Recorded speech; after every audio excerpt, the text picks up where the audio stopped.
Hi, Wanju. Hello and welcome. My name is Shamit Saggar. I am the director of the University of Western Australia's Public Policy Institute, and I'm also Professor of Political Science and Public Policy at this university. You're very welcome to join us here shortly after 5:30 in the evening, Western Australian time, for a webinar that is dealing with an Asian century retrospective and examining the future of Asian-oriented public policy for Australia. You're welcome from wherever you join us, whether it's in different parts of Australia. Some of our panelists are on the East Coast, but of course right across the Indian Ocean and right across Southeast, South and North Asia. The Public Policy Institute that I head up here at the University of Western Australia is an important innovation established in late 2019, in common with a number of research-intensive universities right across the world. This university put its mind to how best it could make sure that the fruits of its research right across different academic disciplines could make their way into the hands of decision makers, whether they're in government, business, non-profits, campaign groups, and so on and so forth. And we are, in that sense, going back to a mission that was first established when UWO was established almost over 100 years ago. And it was created through statute here in the state to serve the interests and promote the interests and the betterment of the people of the state. So in other words, you'll see the work of our institute chiming in many other research intensive universities in Australia and beyond. This evening, we have taken the liberty of going back in order to go forwards. Many of the people who have tuned in this evening will be aware of the fact that a decade ago, in fact, at the tail end of October 2012, the then Gillard government published a very important white paper, the so-called Asian Century White Paper. And many things have happened between now and then, from then and now, sorry. And we are in part here to come and bring some experts together to discuss the significance of that moment, the significance of the report, what it was about, what it wasn't about, and in a sense, where it leaves us today. But in order to go back even further, at a personal note, I recall back in 1992, first visiting Australia. I think it was ANU where I was spending a kind of research term. This is 30 years ago. And it was abundantly clear to me then, as a young man, a young scholar, that here was a country that was clearly in Asia, but not remotely of Asia. It had much to do in terms of familiarizing itself to its region, however that region might be thought of. But most certainly it wasn't or ought not to be a decidedly kind of European country, regardless of the settlement and migration patterns that we'd seen in the last 100 or 200 years. So we're going to go back to this white paper. Can I just sort of point out that one thing that we're going to try not to do too much is to treat it as a witness seminar type of exercise. Our job isn't actually to sit here and sort of pull up the drains and interrogate everyone who was in and outside the room when the report was conceived of, published and received. That's important. We will go back to a bit of that, and one of our panelists was intimately involved in that report and he'll have something to say about that. But what we want to do is try to build upon that point of inflection in modern Australian history, political history, public policy history, both domestically as well as internationally, and ask retrospectively through that examination what it means for Australia now. What are the kind of lessons that you can take away from that? And if you go back to that report, time prevents us dealing with this in great detail. In other words, with this report, I happen to have a sort of a printout copy in front of me. It had, at that stage, a kind of narrative of considerable amount of optimism on regional economic dynamics that was said to exist increasingly, importantly, right across Asia to the north, accompanied by a kind of confident liberal internationalism. It could have been renamed the Look North Report to Australian public policy makers. The white paper contained 5 substantive chapters to do with the productive economy, very much to do with how reform of the supply side in Australia in particular might need to be undertaken to be better able to take advantage of opportunities in and across Asia. It had a building capabilities part, focusing on things like language and cultural literacy, not unimportant. A trade and investment section really talking about the importance of being present in a number of Asian markets where Australian trade and investment commissioners were thin on the ground, if they were there at all. And then, of course, regional security came up, and the importance of the continuing presence then and now, of course, of the United States in and across Asia. And then finally, a part dealing with relationships, very much to do with diplomacy and people-to-people connections, and how it was important to carry on investing in that. So these are some of the things that came up. Listeners or participants will be aware that it's been an on-off exercise in terms of the extent to which the Asian century has been a continuous theme that's run through the work of governments in the last 10 years. Indeed, in the Tony Abbott period as Prime Minister, it went from being ditched to being sort of resurrected in one short period of time. It came back in a sort of different incarnation. And in many ways, we want to sort of get a sense of, if we were starting from here, where might we take the Asian Century White Paper in 2022? Anyhow, enough from me. I'm not actually an expert, though I have a great interest in this field. What we have done for the benefit of participants is to put together a very distinguished panel indeed. And if I can now quickly introduce them, we have to begin with Emeritus Professor Peter Drysdale. Peter is Emeritus Professor of Economics and head of the East Asian Bureau of Economic Research and the East Asian Forum. And I think this is one of their sort of publications that I regularly get and read, and based at the Crawford School of Public Policy at ANU. He's widely recognized as being a leading intellectual architect of APEC. But more specifically, he was appointed as a member of the high-level advisory panel for the white paper, the Asian Century White Paper. So we're going to talk to him a little bit about what that was all about and his reflections back on that. Secondly, we have, and we're very lucky to have, Professor Dewi Fortuna Anwar. She's a research professor at the Indonesian National Research and Innovation Agency, and she was the deputy chairman of the Social Science and Humanities part of an organization known as the Indonesian Institute for Sciences from 2001 to 2010.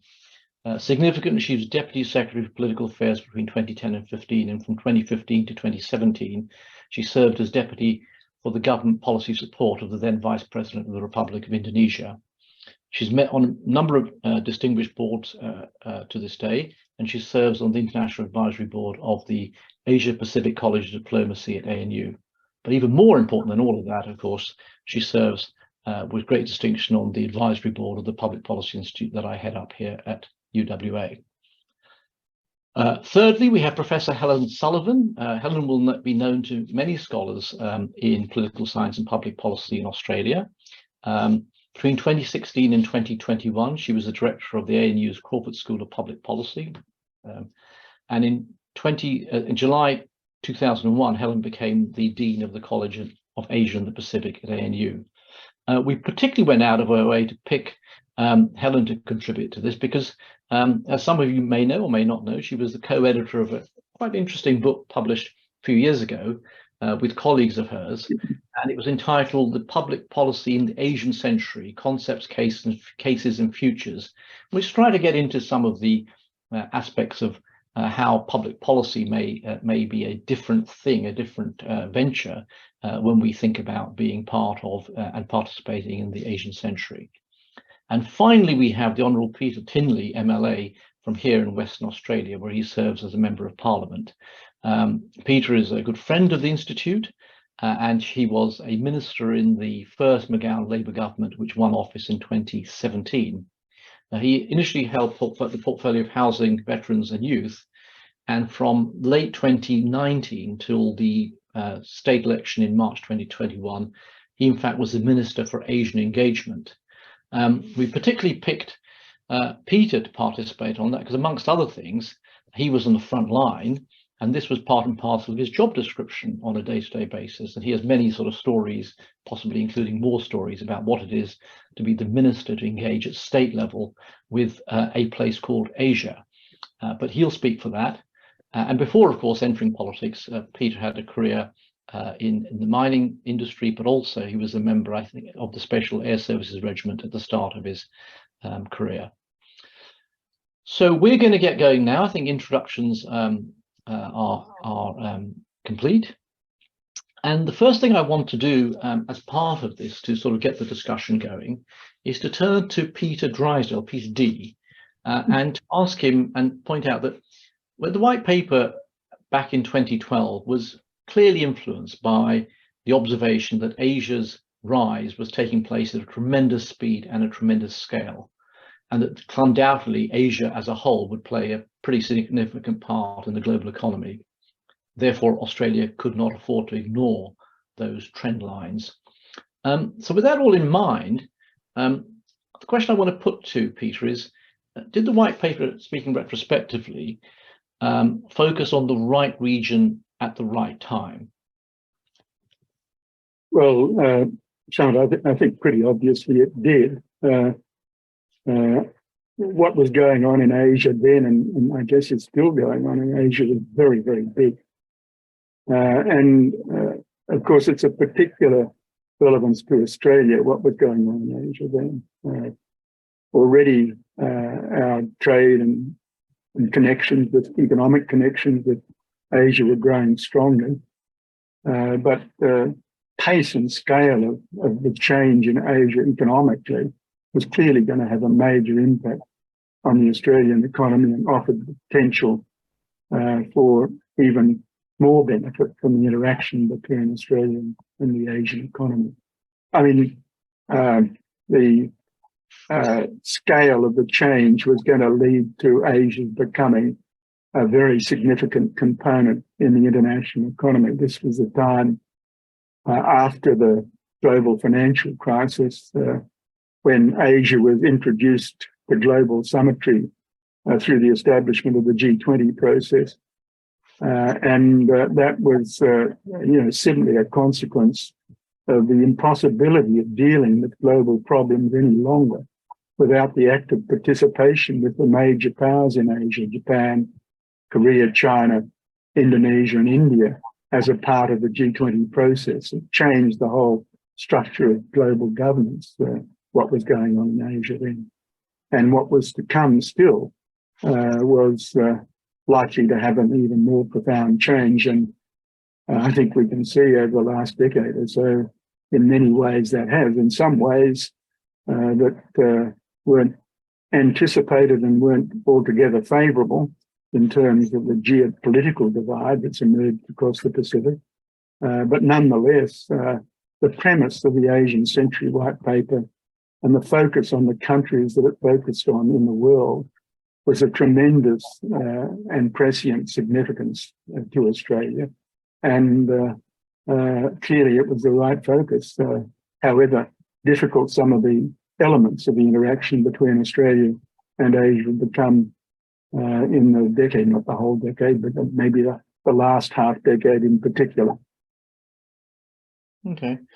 And so taking the economic agenda further, I think you yourself have previously stressed that the white paper wasn't just about the economic policy dimension, but also to do with Australia's social policy settings. In other words, Australia would need to enhance and uplift its kind of cultural literacy and its people-to-people connections with and across Asia. So just on that, I mean, how do you feel about that now? How successful has that dimension of what was aimed at in the white paper been? Well, that's a difficult story. Certainly the white paper was about that, very much about that, about lifting capabilities within national government, in national policy making, but also across the country at all levels of government.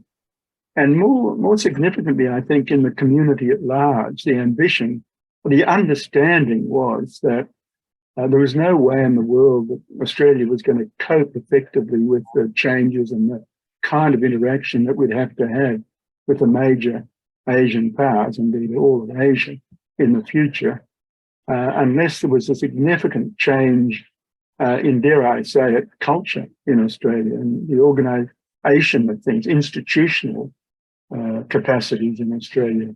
And that had to be an all-of-country, not an all-of-government or whole-of-government or whole-of-governance approach. It had to be an all-of-country approach. And the whole process of writing the white paper involved a lot of community interaction, hundreds of meetings across the country with all levels in the community, talking about the implications of what was going on in Asia for Australia's future. So that was a significant ambition. I mean, this was the first time, I think, in Australian history that a group of advisors like myself, Catherine Livingston and the others were brought into a subcommittee of cabinet to provide advice on the development of the white paper. I don't think that's ever happened before in Australian history, in the history of the Australian federal system. And that was seen to be important because it was seen to be important to take the messages and discussion in the development of the white paper out to the broader community. And we did this relentlessly, travelling across the country, talking to groups at all levels, especially at states. I was involved, I think, in two subsequent exercises at the state level. We had a Tasmanian Asian Century white paper. I was involved in that. Here in the ACT, we had a similar exercise as one in New South Wales, and in South Australia, Western Australia had its own exercise, and we were deeply involved in discussions in the Northern Territory. So it wasn't just a Canberra-centred thing. It was supposed to involve the whole of community. Now, I think we should all talk about this a little bit more later on. Peter T will have some particular observations to make about this, I'm sure. But you asked, how successful that all was. And I've got to say that, I've been in this business of engagement with Asia for 60 more years now. And we had ambitions for the country then that were, I think, the right ambitions, and they're still the right ambitions. But I fear that in many respects, in terms of the investment in the development of our national capabilities in schools and universities and so on, we've slipped backwards since 2012. We haven't progressed, we've slipped backwards. And I've recently undertaken a small study of that, getting a metrics on that, and the numbers are clear. In pretty well across the board, we've slipped backwards. The uptake of Asian language studies in schools, especially Indonesian, I'm afraid, in universities has slipped backwards. The provision of courses in universities and schools, this is on average. Some institutions have held up and their programs have expanded, but overall, the record is not a good record. And we need to inquire why that was so. It certainly wasn't because the promise was not there. It certainly wasn't because the need is still not there, because however difficult some of these big relationships are, with China in particular, now, there's no question that we still need the capabilities that we said we would need then. And even in the federal public service, I would casually observe, but I think in a fairly informed way, the capacities have slipped backwards. They haven't gone forwards at all. So the Asian Century is an ongoing enterprise, in my view. The Asian Century white paper exercise. It's one that we still have to confront today, what our national capacities, capacities and will is to engage in the way that we need to engage to manage the relationships that we have to manage in Asia today to do that successfully. Okay, so I think we'll come back to that without a doubt. It's clear your sense that we've fallen short of where we should have been, if in fact perhaps gone back. I'm sure panelists have something to say about that. Let's just park that for a second. I've got to move on and bring some other panelists in. I want to turn to Professor Dewi now.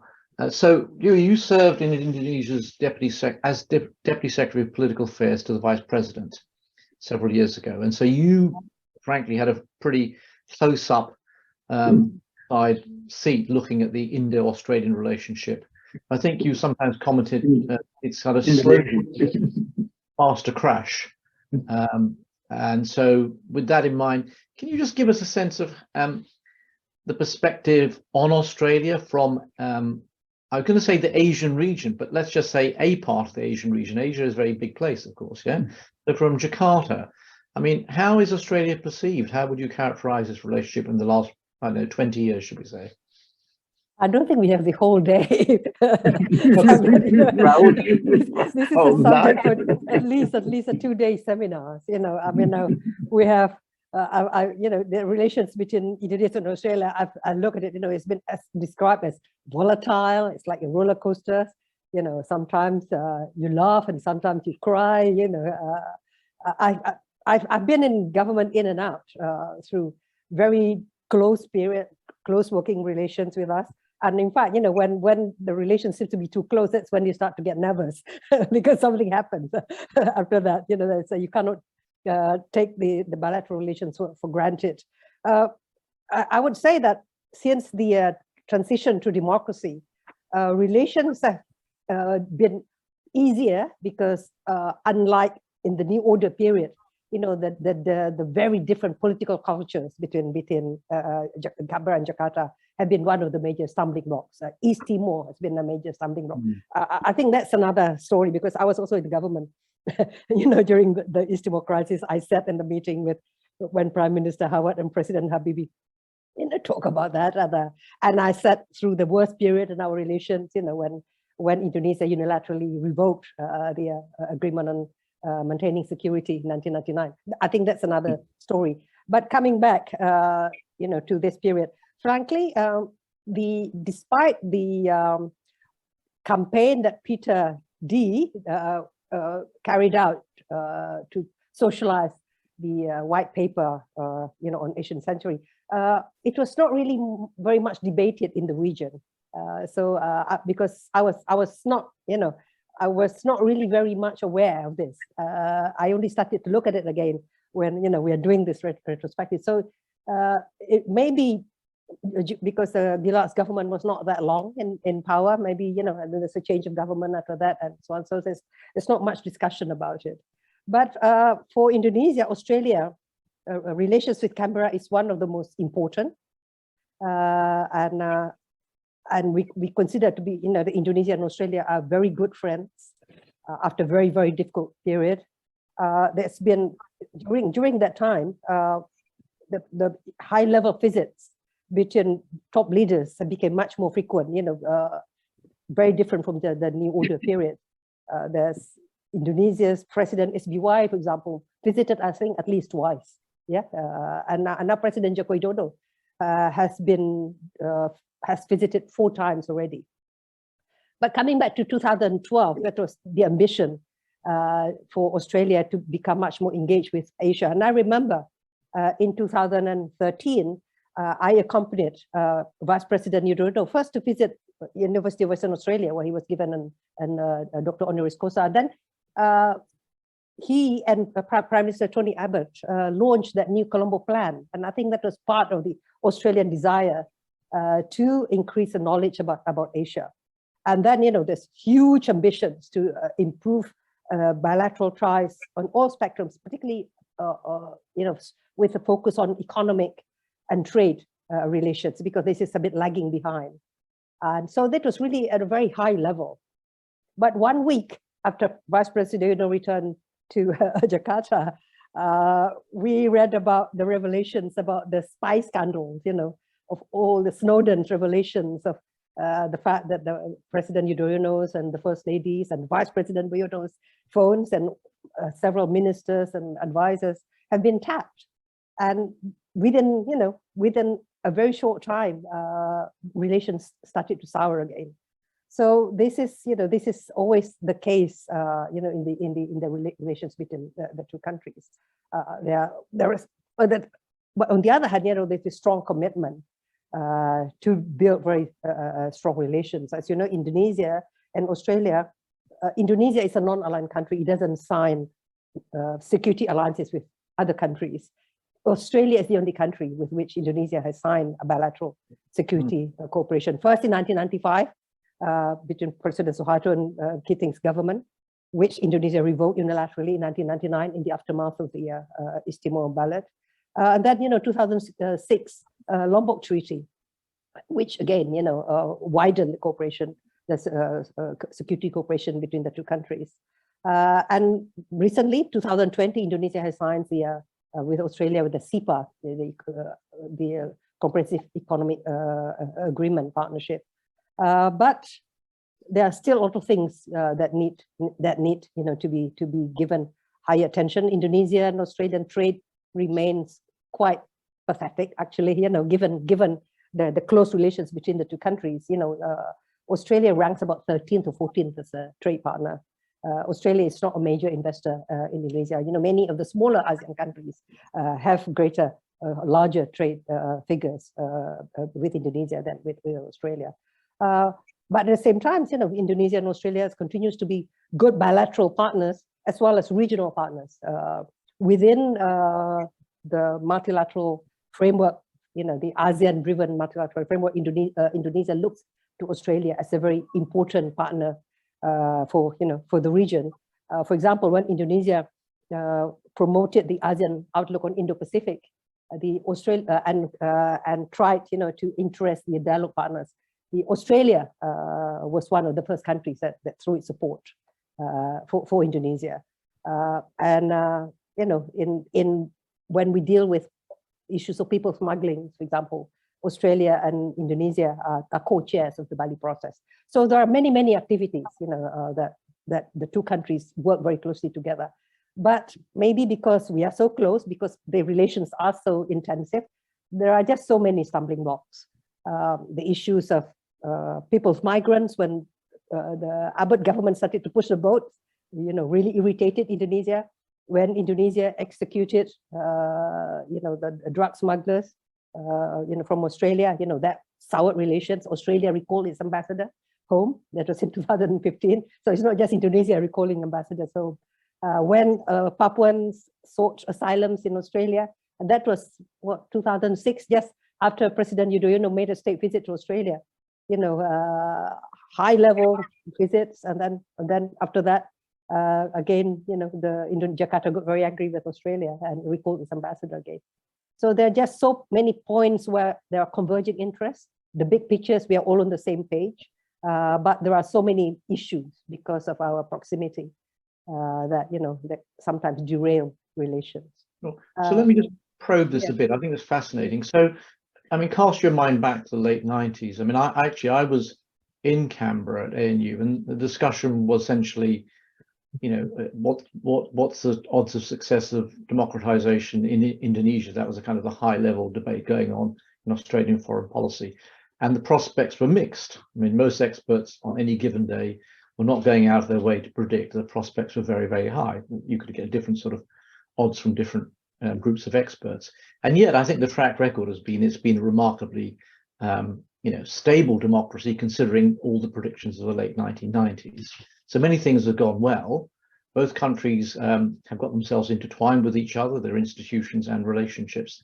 And yet the economic thing hasn't really taken off, as you say. So same question again. Is there an orientation to look south economically in terms of Indonesia's development? Well, I have to be frank with you,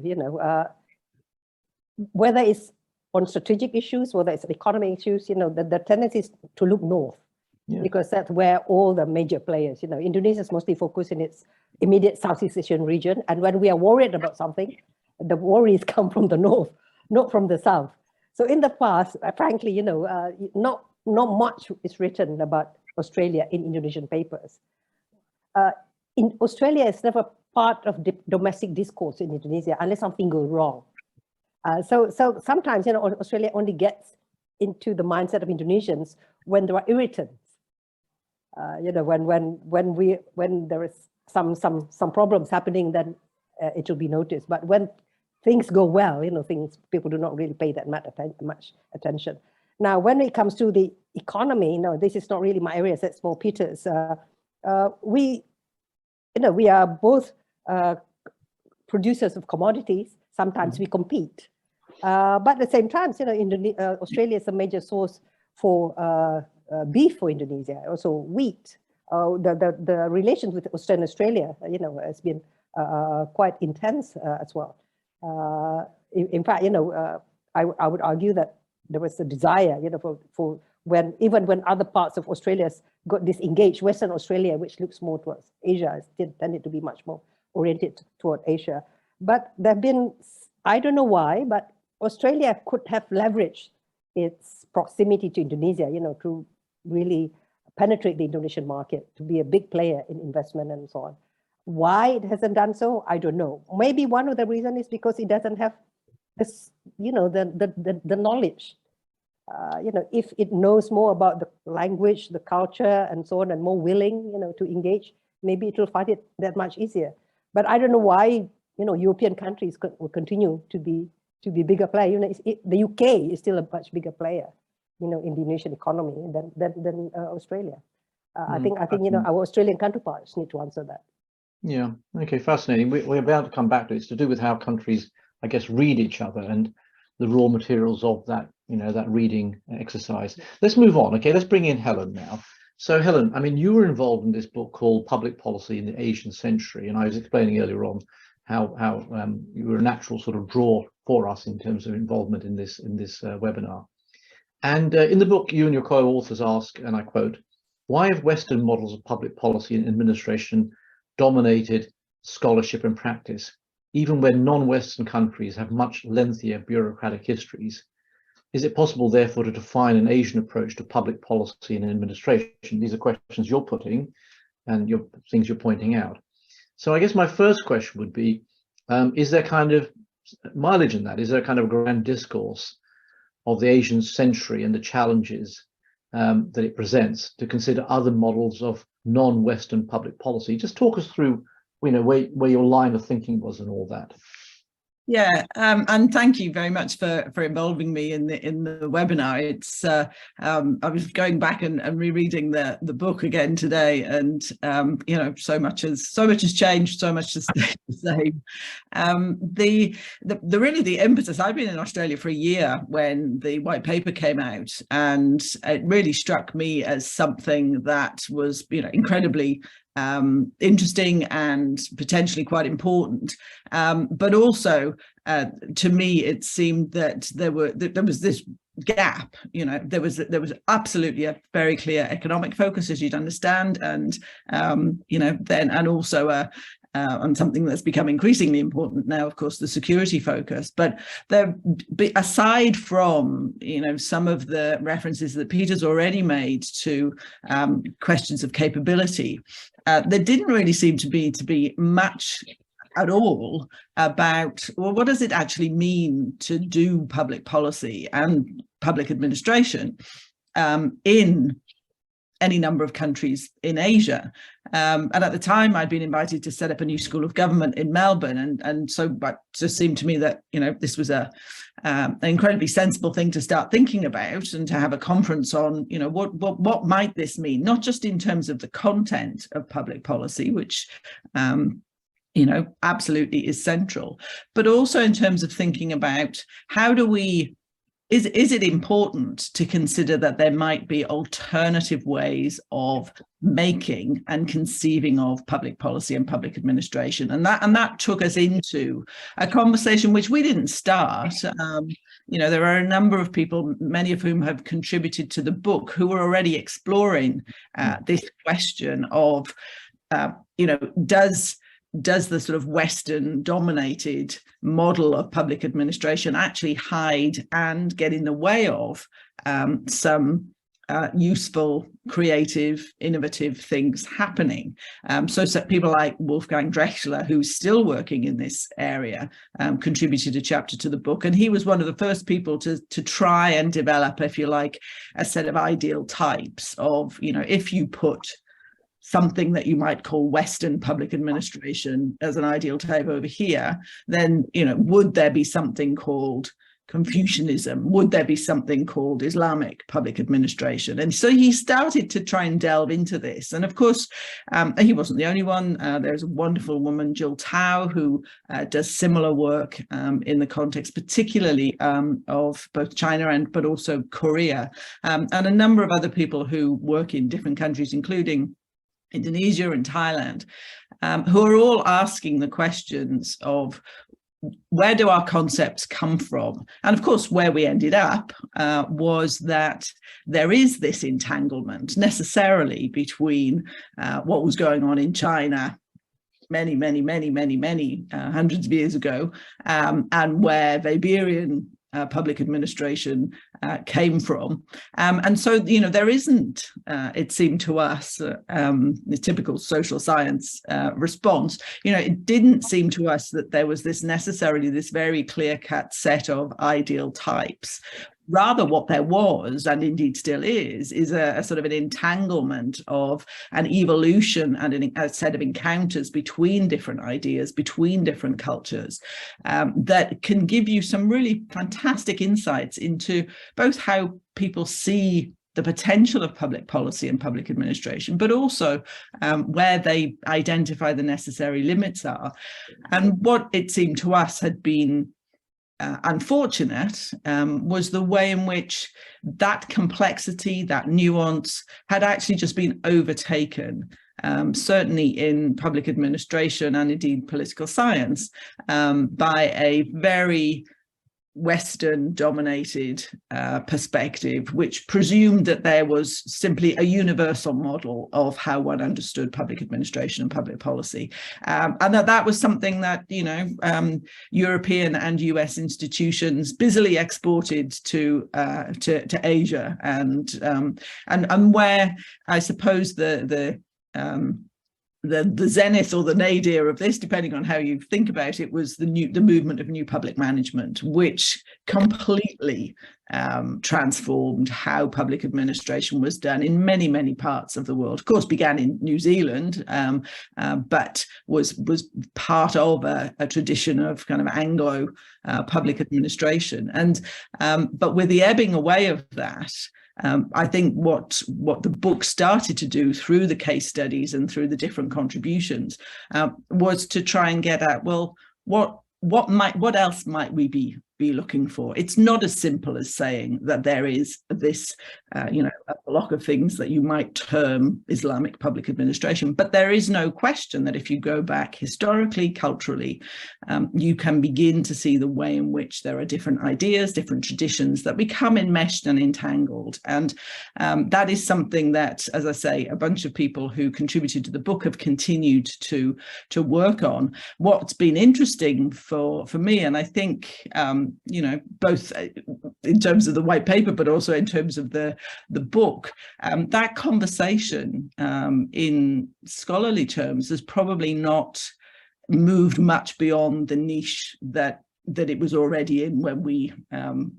curated that edited collection. And so I think there's something there for me about, well, what's going on here, that we're not really, as scholarly communities and public administration, public policies, where you probably have the greatest crossover between policy and academia. Why is it that this remains such a niche area, and by and large the conversation remains mostly about this assumed universal idea of what public administration is? The one exception to that, I think, now is people's attention much more towards how First Nations communities, wherever they are, how those communities and traditions have met with particular types of colonialism, but that's a different strand again. So I think it was a great exercise for us. It stimulated a lot of conversation and a great deal of enthusiasm, and I think some great writing in that collection.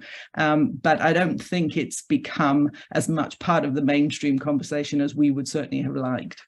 That's fascinating. Can I have a quick follow-up on that? So to go beyond the assumed universalism of what you're describing, one thing I take it as implicit in what you're saying is an ongoing thing. It's not something that's sort of got a beginning, middle, and end. But the curious thing I'm finding is that you're trying to interrogate, you're trying to go beyond that universalism, but from an institution that is essentially a Western institution. ANU, like other universities in this country, is a Western institution to all intents and purposes. Is there a distinction in your mind in terms of going beyond that assumption in other universities or other knowledge centers in Asia with different traditions? Does it make a difference where you are, which institution you're working within? Of course it does. Of course it does. And you know, one of the things that, you know, is evident in the collection and was, you know, it's very, very hard to try and wrestle with this and certainly in the English language, is that, you know, many people were starting from a position of, well, this is what we've been trained in, therefore everything else is other. And that necessarily, you know, positions the conversation in a particular way, which isn't really terribly helpful because it makes everything exceptional.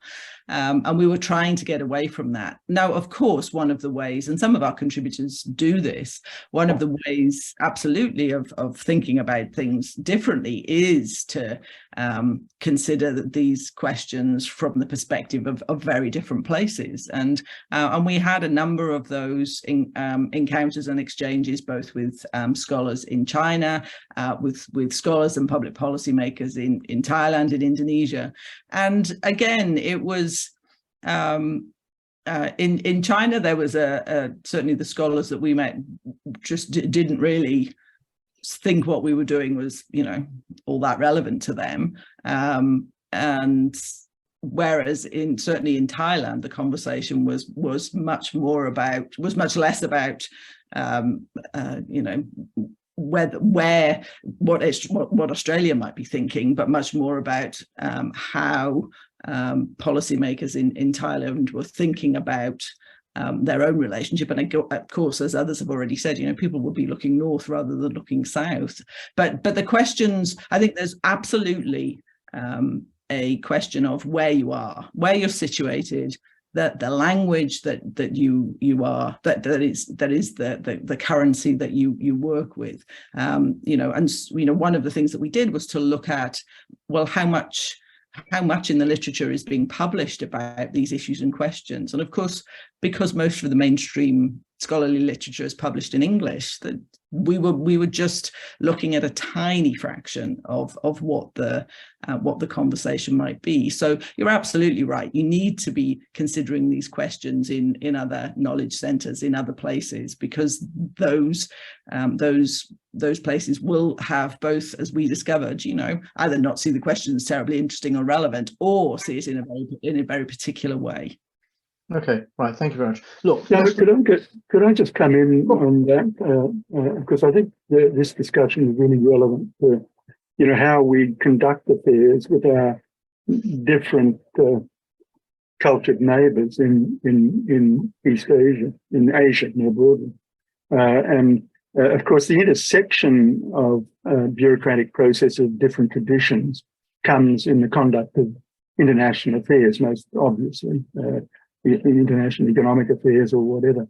And I think one of the distinctive contributions of the Asian community to international diplomacy more broadly, international economic diplomacy in particular, is the way in which it's brought a new tradition of decision making to the conduct of these affairs in the region. Regional processes are not like regional processes in Europe or North America. They're very different regional processes. The interactions between bureaucrats in the conduct of policy in these spaces is very different from that in Europe and North America. So this is an inquiry I think that's quite important. In fact, we have a couple of PhD students working on this at the ANU right now, this kind of interest at the ANU right now. And of course, Indonesia, its pluralist tradition, it was a case made for democracy in Indonesia because of its pluralist tradition, brings this in spades to the conduct of international affairs and international economic affairs, and the way in which it's informed the construction of our economic cooperation arrangements and other cooperation arrangements in East Asia and Asia more broadly is a very important part of that tradition. Okay. Thank you, Peter. Now, I need to bring in Peter Tinley. Okay, Peter, you've been very patient. And now, just to remind everyone, so in 2017, you were part of a government, WA government here, which had an Asian engagement strategy, and that was your portfolio. And clearly the purpose of all that was to deepen our kind of connections, cultural and otherwise, with Asia, diversify our economic engagement into these Asian markets. So I guess the obvious question would be, you want to just describe to the audience what that is about? What does that feel like? What do you actually, what do you do on a day-to-day basis? Because you're the one who's actually had to go out and do some of this. Most of us just sit around writing books about it. Thanks, Shamit. Thanks for putting me last, actually, because it's very interesting hearing, and being such erudite company, but hearing basically what was the preamble to what we did here in Western Australia. So the Asian engagement strategy for the West Australian government was written in opposition. Opposition's a dark, lonely place, but it's a great place to reinvent your game. You're not sent there for a rest. You're sent there to come up with new ideas, which forms the agenda of your government, should you win office, which we did in 2017. So I was elected to the Parliament in 2009. I'm 25 years a soldier with the SAS, so very much an internationalist in that sense. And so I brought with me those experiences. I was also a business owner. I started 3 different businesses. And so I could understand the commercial imperative of building markets. And so I will set about writing the Asian engagement strategy on the back of, if in large part, of 2 things. One is the release of the Asian-centric white paper. It gave us a very good lead, and picking up from what Peter D was saying, it actually permeated through the states. We had our own, the Murdoch Commission, which wrote a very good report that broke it down and gave basically a response to the white paper from a Western Australian perspective, which was very helpful for us. And so for those people that might feel in the audience, but certainly the panel, that dry research around public policy and these sorts of things is not valuable. It's immensely valuable because we get the opportunity to operationalise it, if you like, at the subnational level. And that's what we set about to do here in Western Australia. We identified very clearly that Western Australian businesses are not diversifying. We are dominated by the red rock here in Western Australia, and in large part have had not to go out and construct our own diversified economy. Global capital came to Western Australia. We had to clear a pathway for it back in the post-Second World War through the 60s, and then gas followed with the Japanese investment. But by and large, we haven't had to invent our own diversified economy, unlike, say, Victoria, which had its largest economic sector or industry sector is international education. So for Western Australia, the real ambition was to take what we thought was the future of Western Australian jobs for intergenerational transfer of the standard of living that we've enjoyed, and make sure there was a cabinet level representation of that ambition. And that's by and large what we did. Wrote the policy. It went through 20 different committees. It survived, and we got it on the street. It followed on with a diversification strategy, a trade and investment strategy. So as a state, we built a body of public policy, if you like, or that was absolutely focused on where we wanted to take the economy of Western Australia. That hasn't died. It got interrupted by COVID, of course. One of the things that I've discovered in my travels both as a parliamentarian, but also as then a minister for this responsibility, particularly around the trade and investment side of it, is that nation to nation bilateral, multilateral trade arrangements, and this might sound a bit controversial, are very nice.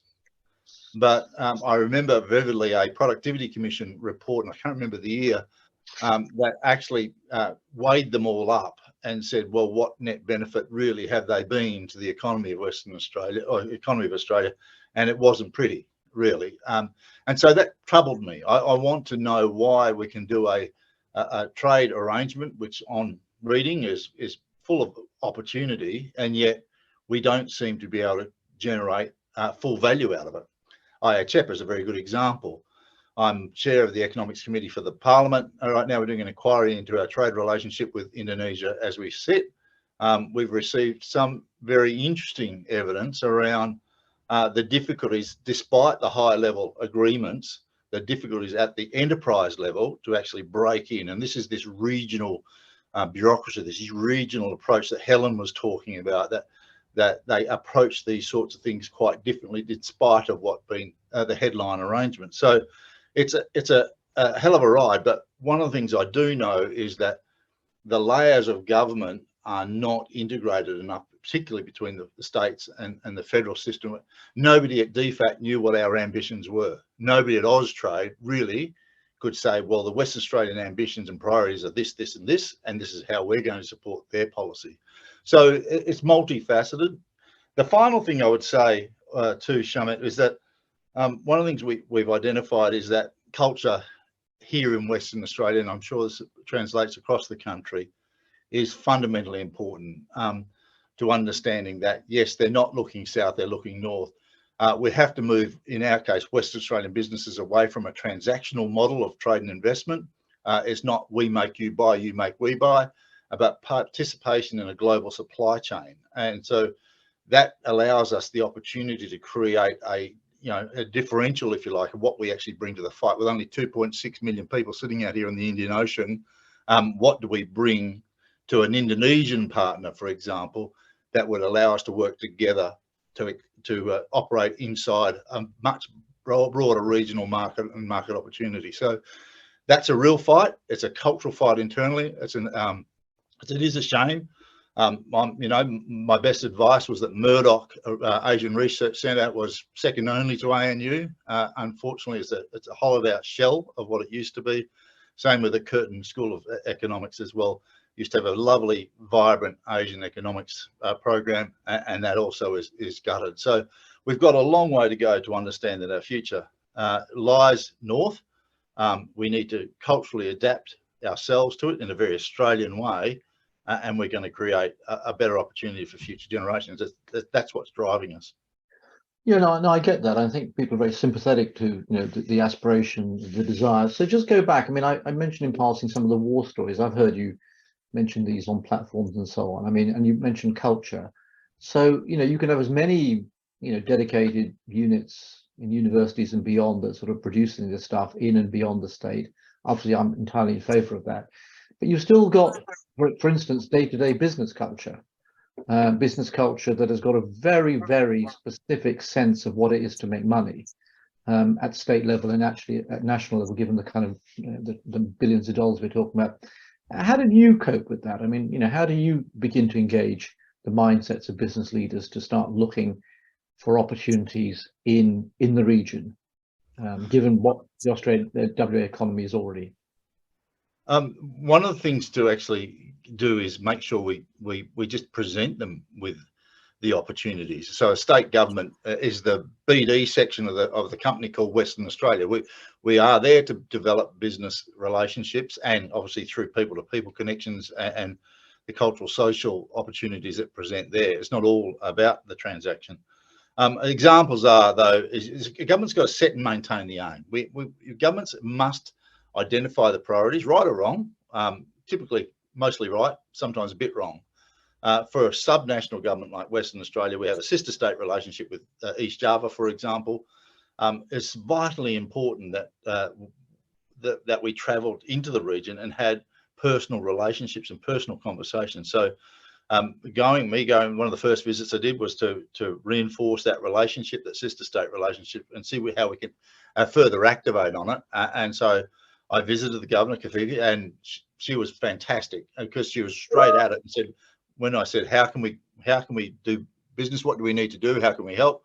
She had three things she wanted straight off, and around education, trade skills and those sorts of things. There's things that a state can actually do. So for me, it was going back with that knowledge, finding the various sectors. There was a naval architectural requirement and so on, and finding those various enterprises and showing them the opportunity and allowing them to get those introductions. It really is quite piece by piece. So my analogy, my sort of saying, I suppose, wherever I picked this up, you can't, with a Western Australian business in particular, I found that you could lead them to water, but you can't make them drink. But what I did was walk them around enough to make sure they were genuinely thirsty. And so when you walk them around and make them thirsty, it's by virtue of what you've introduced them to. They love opportunity. If you present opportunity, then they will respond. Okay, all right, okay, thank you about that. So I'm going to try to bring in some questions that have been lined up. Just for those of you who are tuned in, please use the Q&A function if you want to jump in, and if you want, also try and direct your question at one or more specific panel members. I'm just going to take a couple that cropped up already, and I'll fire them in a particular direction. So there's the obvious one. Kate McKenzie, who's online, says, why is it still rare for organisations in Australia to advertise for Asian language skills so that graduates with Asian language degrees can find enriching employment opportunities and so on? So it's one we haven't cracked, have we, by a long margin? Who wants to respond to that? The rarity of Australian employers looking for Asian language skills. Well, let me jump in on that. Start with Shamit.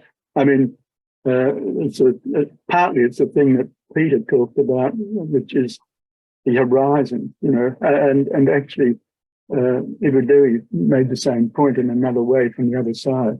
It's the horizons, the knowledge base to start with. You know, in the boardrooms, I've known boardrooms, significant boardrooms, in which decisions were made by people on the ground that delivered huge benefits to corporates in Australia, on the ground in Northeast Asia, Korea, Japan, China. And the board suddenly realized that there's business going on here and had to discover what it was all about. So, you know, there is a conservatism in corporate Australia of the kind that has to be led and led around the pond a fair few times before it becomes thirsty. That's an issue. That's an issue. A lot of the big developments in trade and other economic relations with Asia in Australia have come through our openness, the participation by foreign investors and partners in the process of developing our resources in Australia, as Peter said in the Western Australian case. So, you know, in this affair and in other affairs, political leadership is terribly important. I've got to say that in Western Australia, you see, you know, this narrative of the Asian engagement has been consistent throughout, even the difficult times. I think you've given it a better shot in Western Australia than in most parts of Australia, especially over the last 5-10 years or so. So where that narrative may have been lost with the change of government after the Asian Century White Paper was delivered, you know, effectively the Asian Century White Paper was electronically burned. If you go to the websites of government that are supposed to feature this thing now, you can't find the Asian Century White Paper because the government that came after the Labor government that delivered it electronically burned the thing. So you have to go to very strange websites, Murdoch University, La Trobe, and so on, to find it now. That's simply a question of political leadership. In the history of the development of Australia's beneficial relationships with Asia, political leadership has been terribly important. In the Hawke-Keating period, it was critical. My wife was involved in writing the first study of Asian capacities in Australia, the Fitzgerald report, so-called, which led to a huge expansion of investment in the development of capabilities in Australia. But that's been lost because we've lost the political leadership that understands the importance of these things. And particularly that's so in the last decade or so since the White Paper was produced. I think there's no question about that. So I think the time has come for rediscovery of the vision. And that's a vision that hasn't changed despite the difficult geopolitical circumstances, especially the huge tensions between the United States and China, in which we are obviously deeply involved. Despite those tensions, the purpose and the objective is still there. This is our backyard. Proximity means a lot in this respect. And that's why the Asian Century's focus on these countries in the region was so important to fulfilling national objectives and national interests. Okay, so there's another question, and it chimes with something I was going to ask. So I guess the idea is the Asianization of Australia itself. I mean, one thing that's very striking that's happened in this country in the last 20 years, possibly 30, is the expansion of Asian origin populations, or we might say Asianization and Africanization in the same breath. Australia is decidedly, compositionally, a different place to what it was a generation ago, and that's only set to sort of continue and possibly even accelerate. So the question that comes to mind, I'm actually going to use the participants' questionnaire, and she asks, so to what extent does the panel think the increasingly multicultural nature of Australian society can contribute to greater engagement by Australia with Asia?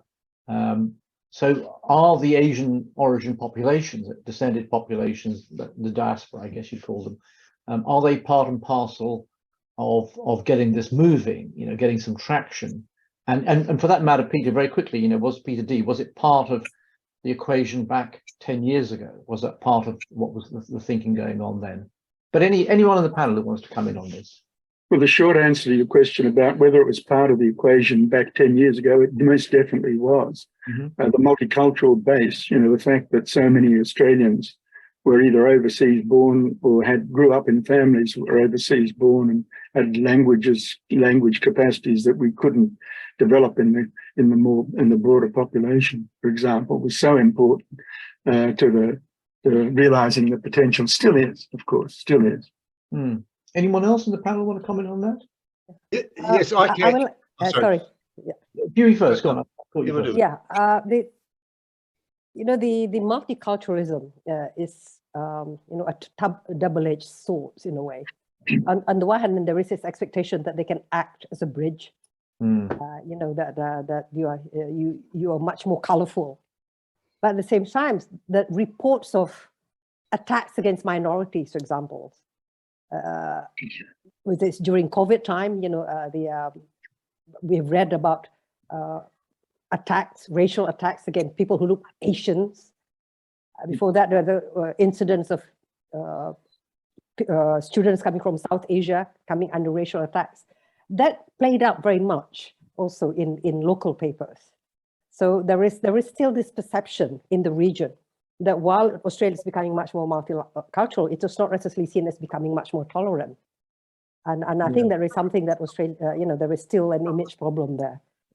If you are asked, you know, when we Indonesia, my institute organized youth leaders exchange between the Australian youth leaders, young leaders, and Indonesian young leaders, and we brought them together. And they say, you know, why can't we get on? And you ask them, you know, what is your perceptions of each other? You know, Shamit asked that. From the Australian side, you know, Indonesia is, despite the fact that Indonesia is becoming democratic, you know, a large population of Australia still thinks that we are authoritarian, militaristic, Islamists, you know, or terrorists, you know, all these nasty things. And from, despite the fact, you know, Indonesia is not an Islamic state. But there is this perception there. But from the Indonesian side, you know, it's white, racist, it's very developed, but still, you know, the image of it being a white society is still very, very strong. And I think that acts as you know, there's still a, you know, perceptual problem there. Thank you for that. Peter T, you want to come in? Oh yeah, just very quickly. One of the great resources we have, particularly at the state level, is those the diasporas of various Asian countries, and they you know, they formed different groups, either business or cultural. And one of the was a very good quick story was in Vietnam. We were going to Vietnam, trying to set up some direct flights and do all those sorts of things that we do. And we wanted to make sure we're trying to tap into a new generation of business owners, so younger people. So we went to the Australia-Vietnamese business community, and then found ourselves having great access, if you like, to young Vietnamese business entrepreneurs that we wouldn't otherwise have found. So there is an upside to our Asianization, and it's very much focused on it. So what we did when we got into Ho Chi Minh City was we had a function with these young people, about 40 of them. Just about every one of them was Australian. They were a child of a 75 migrant, refugee, and they have bicultural, if you want to put it in those terms, and they went back to not necessarily their birth country, by the way, to their parents' birth country, in this case Vietnam, and they're doing fantastic things. And you talk about a bridge, that was a bridge we've used so many times to such great effect. So there is very much the opportunity to actually engage in an Asianization. We're very careful how I'd say that as a politician, but the Asian influences in Australia. And as a footnote to that, of course, I mean, there's many other countries rather like Australia who are facing these same sort of challenge and trade-off. You know, Canada, the United States, the UK, are all countries that sort of, you know, don't necessarily sing consistently on the question of how they want to use their diaspora population or their settled populations. It's sort of on off. So it's not like, you know, we have to get it right, but it's useful to point out what the upside is as well. That's very good. I want to switch slightly now. I guess question to Helen, but others can jump in. So we have a colleague here. So she's very Krishna Sen, Emeritus Professor at UWA. So she's worried about the notion of an Asian model of public policy. Let me explain to you why she says this. And she says she grew up in an Asian nation and studied and wrote about another one. And contemporary Asia, she points out, indeed the rest of the world, are products of 300 years of colonialism. So she wonders whether we can really say that all models of contemporary public administration are not already products of these colonial relations, given the long history of colonialism, rather than being Western or Asian or Islamic or Chinese. You see the point she's trying to get at, that, you know, the region itself has been affected by colonialism on a industrial scale. It's not just that Australia is different from that. It's part and parcel of the same problem being recreated. Just reflections on that, Helen? Yeah, no, that's absolutely right. And of course, we talk about that in the book, and we have a number of colleagues who write about that. And you see that, you know, if you think about public policy more broadly, you know, including development administration and development economics and foreign affairs, Peter's already alluded to. You know, of course, that's absolutely at the core of how the dynamics, how the institutions have evolved. And absolutely, I would never want to deny that. But what we're trying to say is that recognizing that exists, and I just want to be clear, we aren't suggesting an Asian model at all of public policy.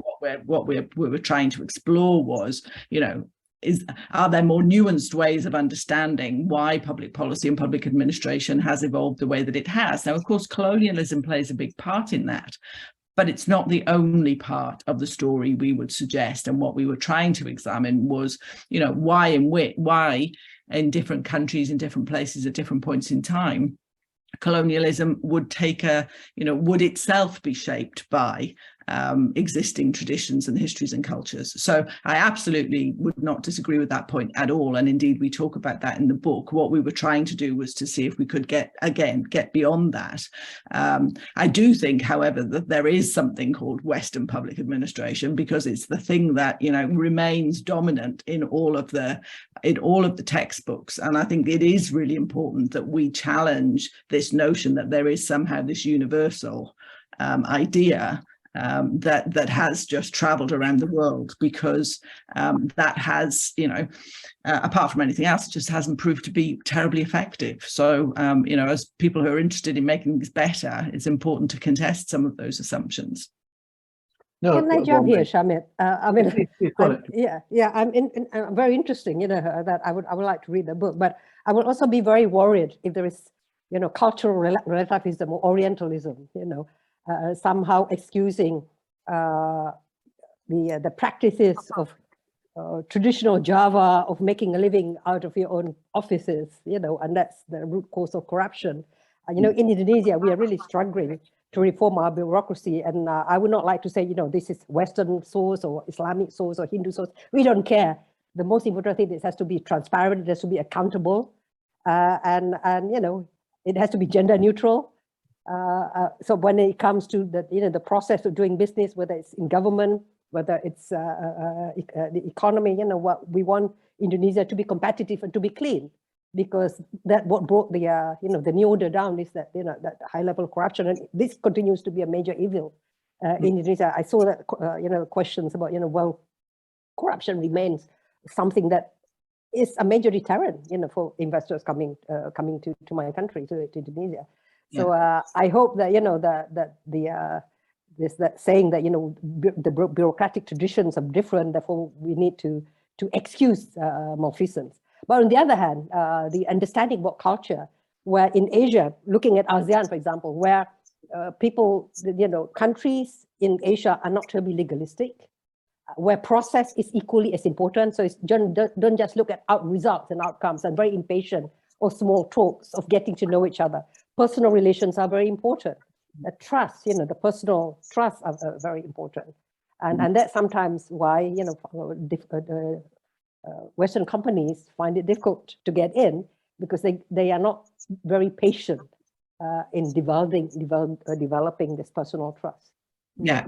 And again, I completely agree with that, and that is something we do address head on in the book. And it's also important to say that we were editing the book, so the people who were contributing to the book were people who were experts in what they were talking about. They were experts in Indonesia or Malaysia or wherever it was, and so we were very careful not to be getting into this sort of relativism, but really trying to understand, are there things like transparency and integrity that are consistent across the piece, or are there ways in which some of those things may be perceived differently? So, for example, just picking up on your point about trust and personal relationships, absolutely agree with that. But the point at which that becomes something that is then exclusive rather than inclusive, and can help to foster what might ultimately become corrupt relationships, that is something that, again, is I think an interesting question in public administration. None of these things are are neat and tidy, as you very well know.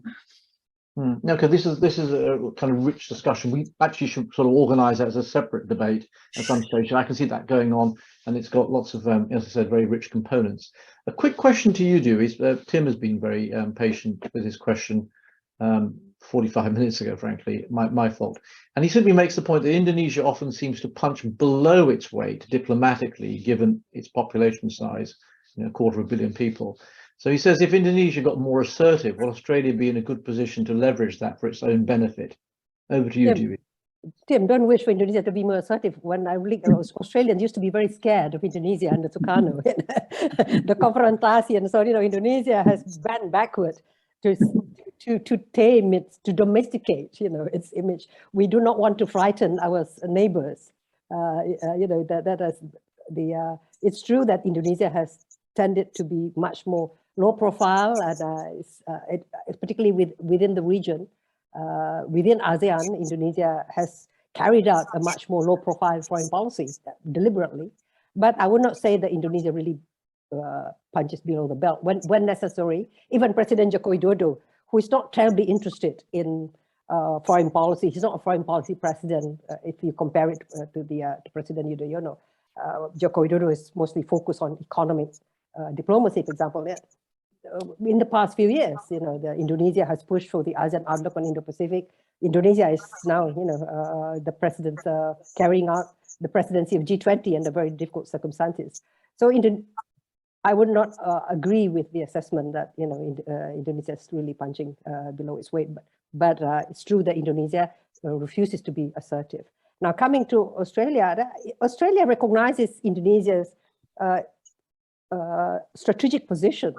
After all, Indonesia is the natural leader within ASEAN, and frankly, we can say that it is Indonesia that pushed for Australia to be integrated into the region when there was still debate whether Australia is part of the region or not.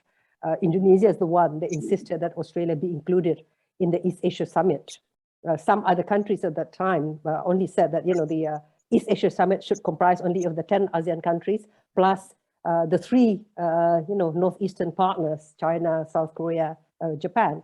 But Indonesia said, no, we want it to be much more inclusive, include Australia and New Zealand and India. So in the strategic and security dimensions, Australia recognizes it. That's lagging behind is in the economy arena. Indonesia suffers huge trade deficits from Australia. It's the country where Indonesia most suffers from trade deficits, and so we hope that the CEPA, will improve the market access and that the terms of trade for Indonesia. But what we like to see is more of a role for in Australia in developing the smart economy. Indonesia and Australia has just agreed on this partnership on an energy transition. Australia is going to invest, $200 million there. And that's in areas of R&D, education, training, and the higher end economy. There are more that the two countries can do together, and we do look to Australia, to play a much more significant role. Okay, thank you for that. So look, I mean, time is now going to slip by. I'm going to change gear a bit, and I'm going to ask you all about something in particular, and then I think probably we'll get towards the end. I can't see any more questions lined up. So I think this has been a very fruitful discussion, but it's pretty obvious to anyone. The one thing we've not really tackled head on, it may be entirely my fault, is to point out that, of course, the region, Asia, however you construct it, whether it's viewed from here looking north or from any angle you conceivably, I mean, it's changed a lot. I mean, geostrategic competition means, by definition, if you look back to the last 10 years, the world has changed. The world has changed very, very dramatically. And so I was really quite struck by how we, particularly in Australia, looked at how the region may or may not be affected by emerging great power rivalry, if it was ever thought of it in those terms. So here, I'm going to read out a quotation. I'm going to ask each of you to comment on it, respond to it briefly if you can, because time is going to slip away. Peter Jennings, who just stepped down from being the head of the Australian Strategic Policy Institute, one of our most respected foreign policy think tanks, back in 2012, before the report was out, he offered the following commentary. And I'm just going to read this out, and I'm going to go around asking you to comment on it. He says, and I quote, "A lot of people have observed that Asia's growth means that for the first time, Australia is facing a future in which our largest trading partner is not a partner in a close alliance, friendship, or even a partner of a close ally."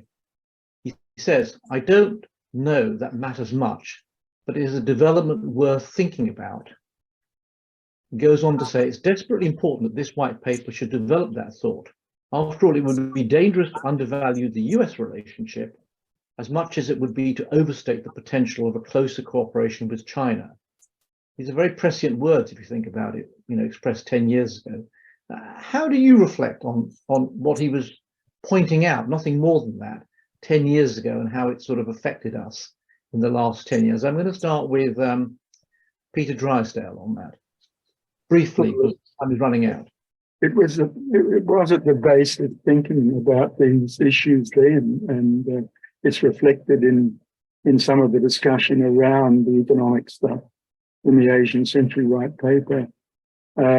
And the thought then was to strengthen regional arrangements to provide a better, broad, comprehensive security framework, not a military security framework, comprehensive security framework within which the relationships with countries that weren't natural allies were going to be fostered and managed, and that's become even more important since. So I think this is a challenge for the future, how to steer this course.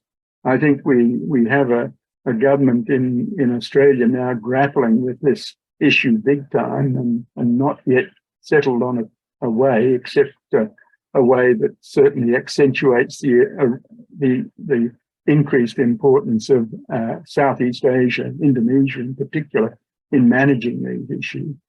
And a starting point in thinking about that is to be very clear in understanding what the nature of the region is. It's not a set of bilateral relationships between China and the United States, China and Australia, Japan and Australia, and Indonesia and Japan, and so on. It's a highly interdependent and complex set of economic relationships which involves all the parties in the development of interdependence through global value chains and regional value chains, which are incredibly important to sustaining economic prosperity and, for that matter, economic and political security in the region. So it's managing that is the challenge. And I think we have to be inventive about how to define frameworks which provide ballast to the challenge of big power rivalry across the Pacific in order to manage that. And I should say that the Indonesia relationship in particular, and the way in which Indonesia relates to its ASEAN partners and its partners in the broader region through the East Asian Summit process, is going to be critical to an effective approach to these problems. Thank you. Okay. Dewi, on that reflection on the quotation from 10 years ago. Just a couple of minutes, if you could briefly react to that. And you're muted, by the way. Could you? Thank you. Yeah, I think that's the perceptions, during that rather innocent time, the Canberra's perceptions of the regions being more benign, and the stress on complex interdependence and the stress on the economy. Now, recently, the perception is, we seem to Australia seems to particularly live in parallel universe. There's the economic universe where Australia is part of the RCEP, with China as a main player there. Mm-hmm. But then there's this realist perspective where the stress is more on the alliance with the US and the new multilateralism, with a Quad. But of course, the Quad has a very strong Asian dimension, not just Japan, but India is part of that. But AUKUS, now this interestingly, the perspectives from a lot of countries, in Indonesia has been very critical of AUKUS, particularly some nuclear submarine components. But there is a restrengthening of this Anglican identity. A lot of people in Jakarta say, how do you see it? This is a return to motherland. The Canberra, Washington, and London getting together again. So it's less of Asia, less of Australia being part of ASEAN-driven multilateralism, but it's more, the smaller, the AUKUS hard balancing towards China, and I think this is the perception now. The hard balancing against China gains more prominence than the economic integration with the wider Asia. Okay, thank you for that. Helen. I completely agree with Dewi, and I think what I would add to that, particularly in the context of the AUKUS conversation, is the reaction from the Pacific to that announcement. That there was extraordinary concern from islands in the Pacific when that announcement was made, and so that I think has really fractured important relationships, and particularly as we don't really know what AUKUS is actually ever going to amount to yet. The only other thing I would want to say very quickly is I think the thing that concerns me most about the discourse in Australia now is, for the last 10 years, we've had this balancing of the economic and the national security, if you like, and with this idea that it's all mediated by interdependence and globalization. Mm-hmm. I'm very, very concerned that now almost everything is becoming securitized, that we are seeing everything through the lens of security. And I think that is, that plays into a particular idea of what's going on with the geospatial politics and the rivalries, but I also think it's incredibly worrying, and talk of some kind of national interest strategy that has comprises everything, but really is constructed and framed through a security lens, I think is incredibly worrying. But just to extend the point for a second. But the security concerns that exist today that are clearly more pronounced than they were 10 years ago. Yes, yeah, that's not my point, though. My point is that we're not, this is not just about national security. The point is, over the last 10 years, everything, has been reviewed through the lens of security: food security, energy security, human security. We see everything through that lens in a way that, of the preceding 30 years, everything had been seen through an economics lens. So that's my concern. I'm not an expert in, and I wouldn't get into the conversation about, more or less questions about national security. My concern is the way in which that conversation, that discourse, has bled into all aspects of public policy. And I think that's really worrying. Okay, thank you. I mean, just to add to Helen's point, which I think is a really important point to emphasize. I mean, if you pull the plug on the economic interdependence that I described a moment ago in East Asia, in all of Asia, our involvement in it, that would be an incredibly damaging thing to social welfare, political stability, and economic welfare in Asia. The decoupling process that's underway and is motivated by the things that Helen describes, not only in the United States and between the United States and China, but the way in which, as Helen said, we're increasingly thinking about national interests here would be very damaging to us economically and also damaging to the region economically and politically. Yeah. Okay. Peter Tinley, you get the last word.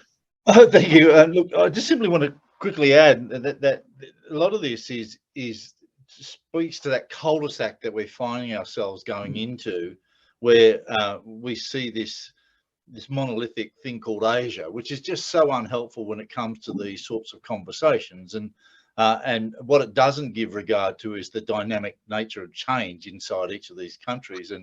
And Dewi talked about the nature of democratization in Indonesia and what impact that's had on their community and how they see themselves in the region. So some very deliberate steps.